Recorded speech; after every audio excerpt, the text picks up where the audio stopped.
All right, welcome everybody tuning in to our ISO session with John, who's here with us. Hey, John. Welcome back, everyone. We're going to do just a couple review slides just to get our heads back in photography since we had last week off. So, yeah, John, you want to just do kind of a little recap of this slide? Yeah, what we talked about is when you break it down and just make it as basic and simple as possible, every photograph ever taken has three inputs, three parts to it. Think of it as a tripod. We talked about shutter speed, which you can use to make your subject blurred or sharp. And we talked about aperture, which is the size of the opening in the lens that determines how much depth of field or how long your distance is in focus. And today we're going to talk about the third part, which is ISO. It's short for International Standards Organization. And if you were carrying a camera back in the film days, that was ASA, the American Standards Association. But now it's ISO. All right. And then we have this review slide as well. It kind of gives a visual nice of all those settings that John was just talking about. Yeah, the top three rows with the white background, that's what we talked about, depth of field, your aperture setting. So the circles represent the size of the opening through the lens, and then the numbers are your f-stops, your aperture numbers. And then the little boxes on the top are sort of an illustration of the idea or the concept of depth of field, how much linear distance is in focus from your camera forward. So the far left will be a lot of depth of field where the person and the mountain are in focus. The far right is a shallow depth of field where just the person is in focus and the background is blurred out. By controlling or changing your f-stop, you can control the depth of field. And then we go down a little bit to the gray background. That's an illustration of your shutter speed. So if you want to stop the motion, like a horse running or something, you would use a high shutter speed, which is illustrated on the left end. And then if you wanted to blur something, like Danielle blurred water moving over some rocks in a creek by using a slow shutter speed, and that's shown on the right side there. And then today, what we're going to talk about is ISO, the third leg of the tripod, and that's the bottom row with the white background, with the low ISO on the left going to a high ISO on the right. And when you change your ISO, it changes how sensitive your camera is to light. That's the primary use for ISO. But it also changes how grainy or how much texture there is in your photograph. So we're going to show you some examples of that graining in some of Danielle's photographs today. Yeah, so my first picture is, so this is taken with the highest my ISO goes, which is 6400. And then, okay, are you going to put four up at a time or one? These first two, I was just going to kind of show them large, just to get a visual, and then okay. the next ones I'm going to do side by side so we can see. Because it's definitely, to notice the difference, you have to look at it side by side. And then the next picture I'm going to put up, so this was, did I get that backwards? You did.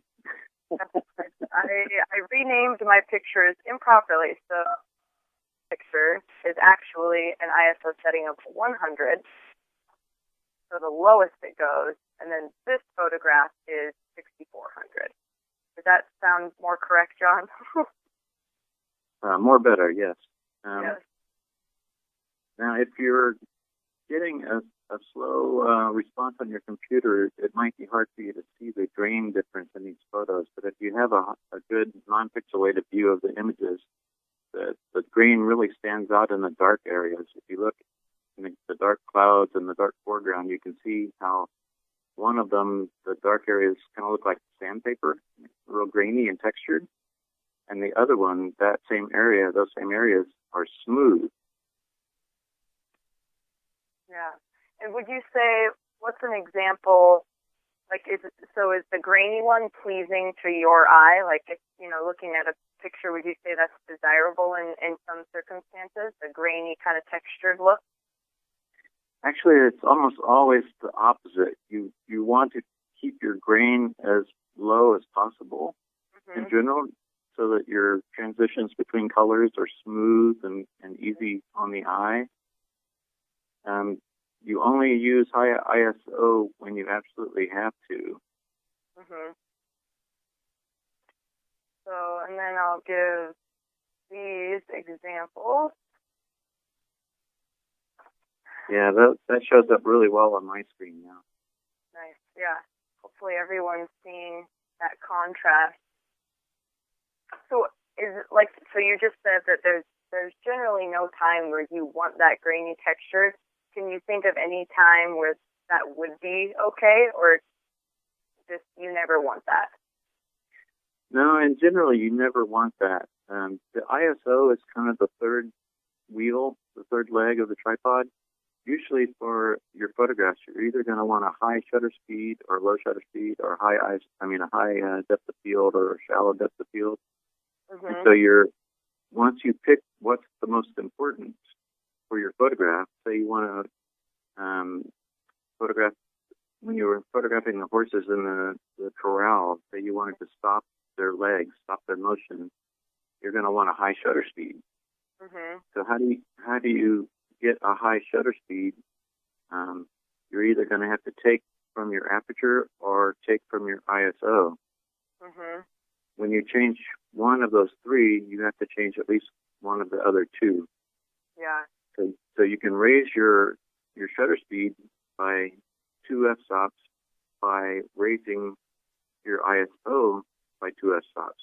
Raising your ISO makes your camera more sensitive to light. That gives you more shutter speed or aperture, whichever you're needing for that particular image. So with all of your night photography that you do, what's kind of your, obviously your settings are constantly changing depending on what you're taking a picture of, but say you were going to go, get a picture of the Milky Way at night, what would those three settings be? Your aperture, ISO, and shutter speed? And nighttime photography is pretty demanding. It's a very specific example, but I'll try to explain it. You're really limited. You're at the edge of what the technology can do. So at nighttime, there's not very much light. So you are always using your lens with the widest aperture possible, usually about 1.2 or 1.8. And then for the shutter speed, you can't go very long on your shutter speed, or the Earth's movement starts to show up in the stars. The stars start to form lines instead of points of light. So really the only option you have, once you get to the lowest aperture, the widest aperture that you have on your lens, and you can't go beyond about 20 or 30 seconds on your shutter speed, you have to raise your ISO up a lot to make it sensitive enough, to make the camera sensitive enough to start picking up the little bit of light that's available at night. Yeah, absolutely. But this also applies, down to your cell phone cameras and your point and shoot cameras, because when you're putting it on automatic, the camera is doing the same thing that I would do at night with my nighttime photographs. The camera is going to raise the ISO up until it has enough light gathering capability to take a photo. And so if you try to use your cell phone or your point and shoot camera to take a photo in low light, you're going to start seeing these grainy structures in those photos as well. But the camera is doing that for you. Right, yep. Yeah, so with all of these pictures, I'm blanking on what I turned my dial to, but it was the ones that aperture and shutter speed were automatic, and then I was just changing the ISO.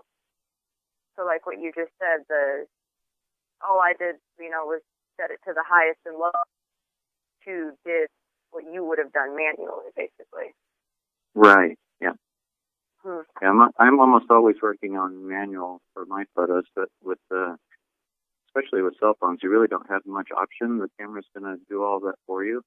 Mhm. So now, if you understand what ISO does, when you're taking a photo with your cell phone or your point and shoot, and you start to see some of this grainy, lumpy stuff, now you know why. Yeah.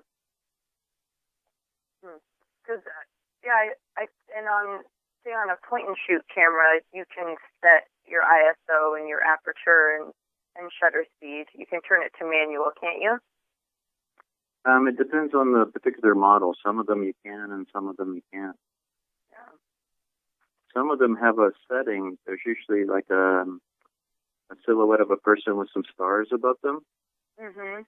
on the dial, and that's your low light setting. So when you turn it to that, it's going to raise the ISO pretty high and lower the aperture of the lens, open it up all the way, and it's going to turn the flash off, which is important. Yeah. Yeah. So flash, I feel like any time I've ever taken a picture and my flash just popped on because maybe I had it on intelligent auto, I did not like the outcome of the picture. What's the situation where the flash is a positive? Flash usually looks pretty bad unless it's used in combination with natural light. Mm-hmm. On a lot of the point and shoot cameras, there'll be a setting for fill flash or red eye reduction. That's usually when the flash effect looks the best. If it's if the only light in the photograph is just the flash, it's generally going to look pretty bad. Yeah. But sometimes you don't really have an option. That's the only light available. Mm-hmm. And that's when you have to use your flash. Yeah. I'm going to change to the next slide since I think we've probably stared at these ones long enough. That is, so this one. So yeah, John, you cropped and then did a side by side, and this definitely you can see the contrast of the different ISO settings. Yeah, this is just the bottom right corner of the two photographs that you showed earlier. So I just took the bottom right corner and enlarged them so that you can see them side by side. And it really shows the grain structure of the high ISO. Yeah, that shows it. I'm hoping everyone's screens are non-pixelated so that they can see how smooth low ISO is.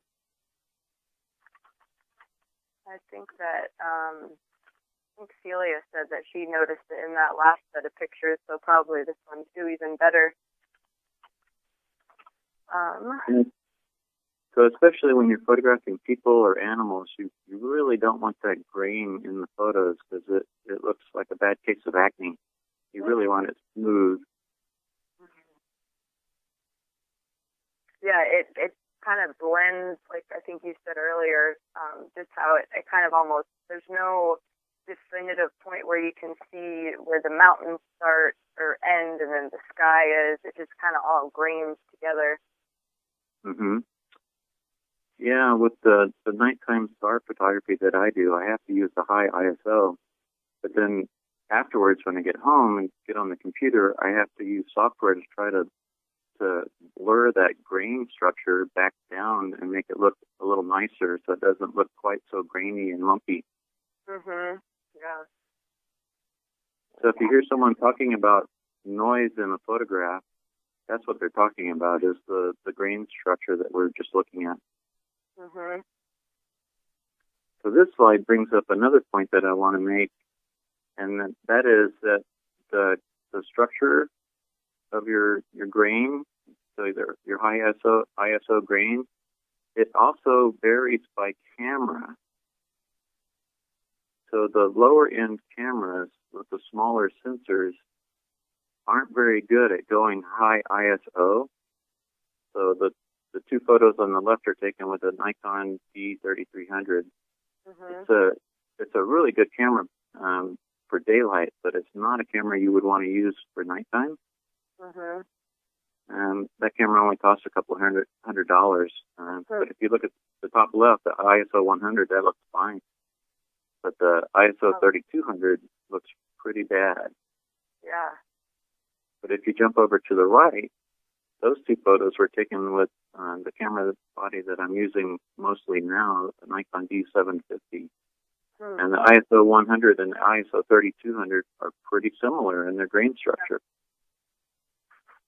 Yeah, they are. Wow. So this is one of the reasons that expensive cameras are expensive.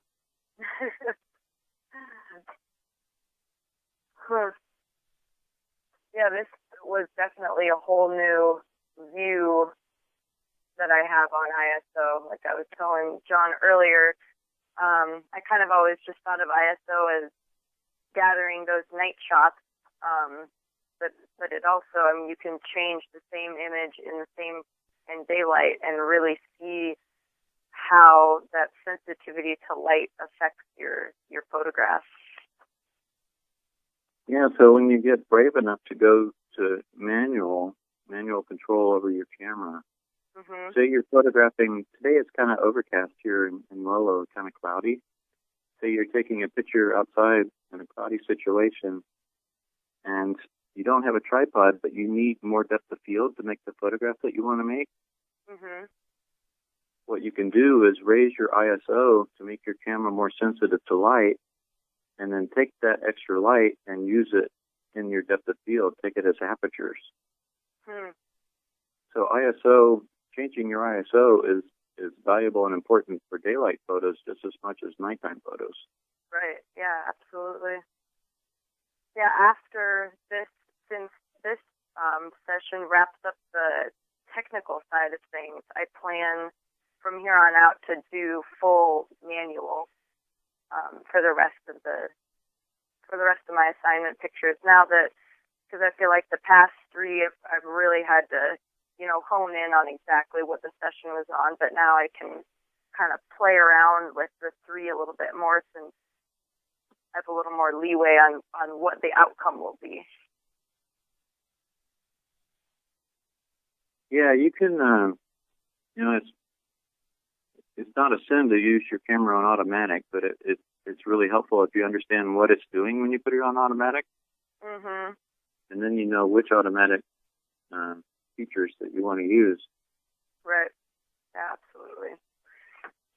So I believe we have one more slide. And this looks like a site we can all go to and check out some different lenses.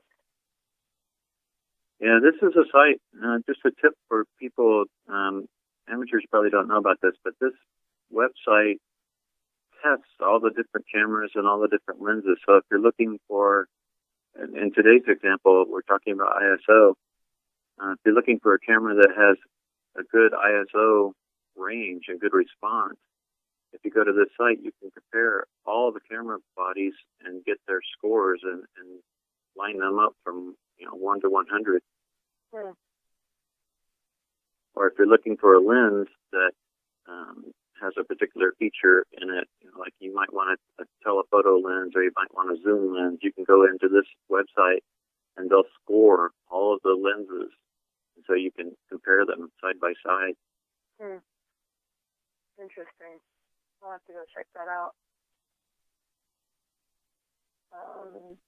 Maybe since we've gone through all that, we'll go back up to these first two pictures. Since we've seen the grain, see if our viewers can, with these bigger ones, notice the difference between these two now.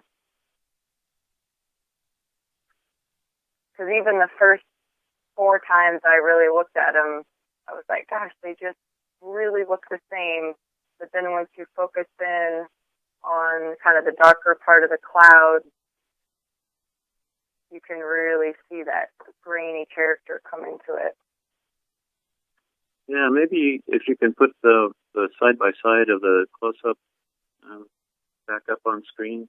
Oh, yeah. That one really shows the grain well. Where is it? There we go. Yeah. If you give your computer a few moments to catch up And hopefully you can see the grain structure between these two images.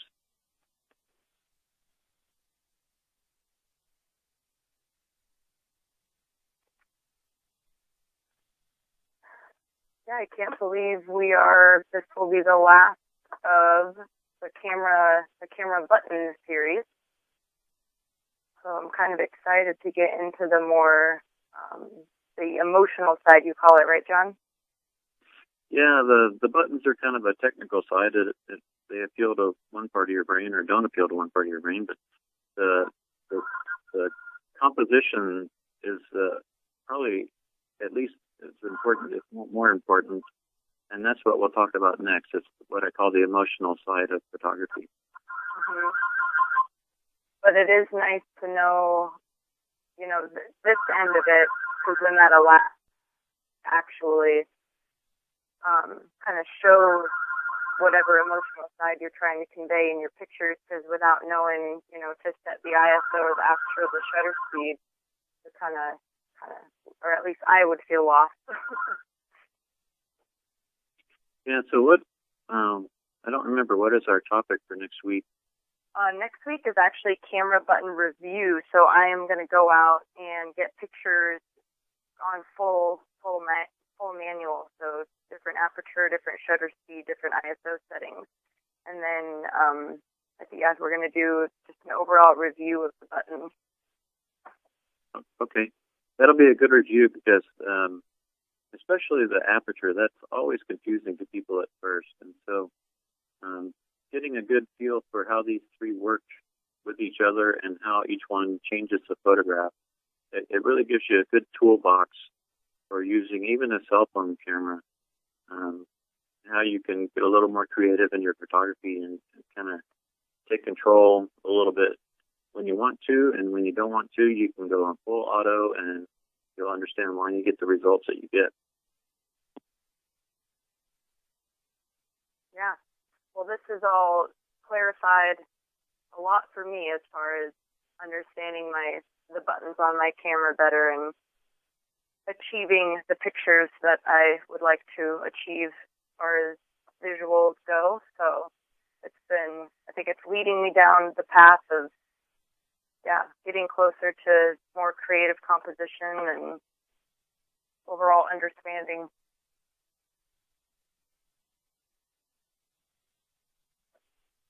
All right, so do you have an idea of what you're going to photograph for next week? I think it's about time I come out to the ranch and just spend a couple hours walking around and seeing what I can capture. Do you have any tips for me? Well, just in the big picture, I'm kind of wondering, from the couple of weeks that we've had together here to now, when you look out across the ranch, has your vision changed? Do you see things a little differently now? Yeah, I think I definitely am seeing opportunities for pictures, especially in my mind, knowing that with, a different aperture setting, I can draw the viewer's eye to a certain place in the picture. And, if there's a cool instance to freeze a moving object, Oso obviously is a great example. I would say that my view of the whole world has, just walking around through town or going on hikes, I'm constantly seeing opportunities for cool pictures and thinking of what setting would make, or what camera button setting would make the view, as interesting as it could be, or have a picture come out that's as interesting as it could be. Yeah, in the photography world, we call that, we say that you're developing an eye, you're getting an eye. Your vision is changing. You're starting to see things in different ways in your head, how you can make them different as different photographs.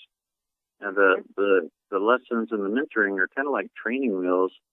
But if you remember, when you took your training wheels off, you no longer had to think about it. It just came naturally to you. And it's the same way with the camera. Once you kind of get these three different tripod legs down, so it makes sense to you, then they kind of go in the background. You kind of forget about it. Mm-hmm. You have those tools available to you, but really composition starts to take over, and then these are just the tools that you use to get to where you want to be. Mhm. Yeah. Yeah. Well, hopefully, I'll get some nice shots for everybody to check out next week when we review all of these 3 settings that John has been explaining to us, and then continue on to our emotional side of things. All right. I'm looking forward to see what you can come up with. All right. Well, thank you, everyone, for tuning in. Thank you, John, and we'll talk to you all next week, same time. All right, you're welcome. See you guys next week.